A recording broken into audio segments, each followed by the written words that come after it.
bertujuan untuk tugasan kursus falsafah dan isu semasa sahaja.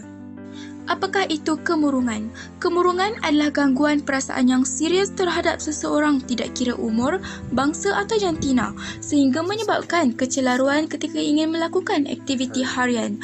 Masalah ini perlu dibendung dari awal agar tidak mempengaruhi pencapaian diri, kemajuan masyarakat dan kestabilan negara. Tinjauan Kebangsaan dan Morbiditi 2019 membincangkan berkenaan prevalen masalah kemurungan tertinggi yang dicatatkan mengikut negeri.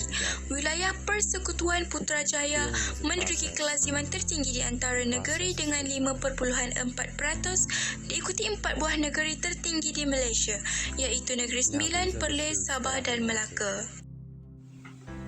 Hasil tinjauan juga menyatakan bahawa menjelang tahun 2020, penyakit mental dijangkakan akan menjadi masalah kedua yang tertinggi selepas penyakit jantung. Di samping itu, gejala-gejala seperti berikut perlu dikenal pasti lebih awal agar masalah kemurungan dapat dibendung. Berikut merupakan faktor kemurungan. Yang pertama adalah hubungan kekeluargaan. Kemurungan boleh terjadi akibat hubungan kekeluargaan yang tidak baik. Contohnya, perceraian ibu bapa boleh menyebabkan tekanan kepada anak-anak, seterusnya mengakibatkan masalah kemurungan. Begitu juga hubungan suami isteri yang bermasalah dan sering bertengkar boleh mengakibatkan tekanan perasaan kepada si isteri mahupun suami. Seterusnya ialah faktor genetik. Kajian mendapati bahawa faktor genetik juga menjadi salah satu faktor penyebab kepada masalah kemurungan. Seseorang akan mempunyai risiko yang tinggi untuk mengalami masalah kemurungan jika ibu bapanya mengalami masalah yang sama. Masalah itu juga boleh menurun kepada keturunan seterusnya. Yang ketiga, kehilangan sesuatu yang disayangi. Kehilangan secara tiba-tiba mungkin akan menyebabkan kejutan yang drastik kepada seseorang. Kehilangan atau kematian orang yang disayangi mengakibatkan orang yang ditinggalkan tidak dapat berfikir secara waras dan merasa rendah diri.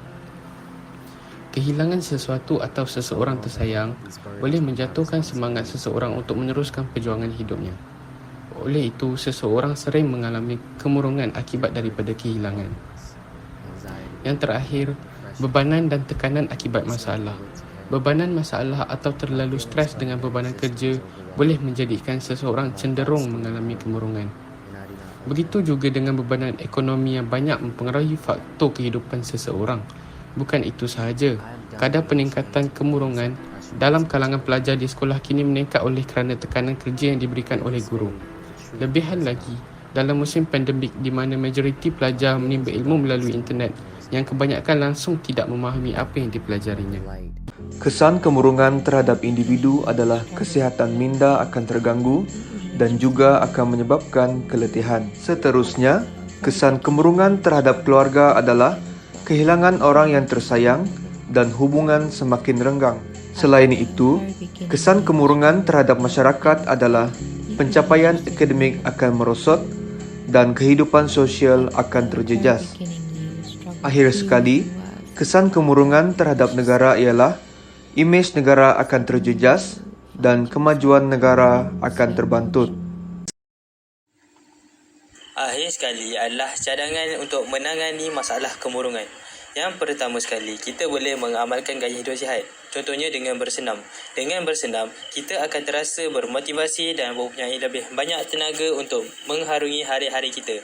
Seterusnya, kita juga boleh melakukan aktiviti yang kita minat, seperti melakukan hobi. Hobi membantu kita untuk menikmati masa serta suasana ketika melakukan aktiviti kegemaran. Kita akan berasa lebih positif kerana kita akan mengalami perasaan gembira dan puas semasa melakukan aktiviti yang kita gemari. Seterusnya, kita juga boleh mendapatkan bantuan profesional. Ahli terapi terlatih dapat membantu kita melihat gejala kemurungan tanpa pertimbangan. Ramai orang merasa lega apabila mereka belajar bahawa mereka tidak bersendirian dalam pengalaman mereka. Seorang ahli terapi dapat membantu kita mengenali kekuatan diri kita sendiri dan menggunakan aset ini untuk mengubah dan mengembangkan potensi diri kita. Akhir sekali adalah dengan bercakap dengan orang yang kita percaya dan selesa. Contohnya adalah dengan meluangkan masa dengan orang yang kita cintai seperti isteri, anak-anak dan kawan rapat. Sentiasalah kita bercerita mengenai perkara yang positif ataupun meluahkan perasaan kepada mereka. Perkara ini sedikit sebanyak dapat mengurangkan perasaan terbeban yang menimpa diri kita.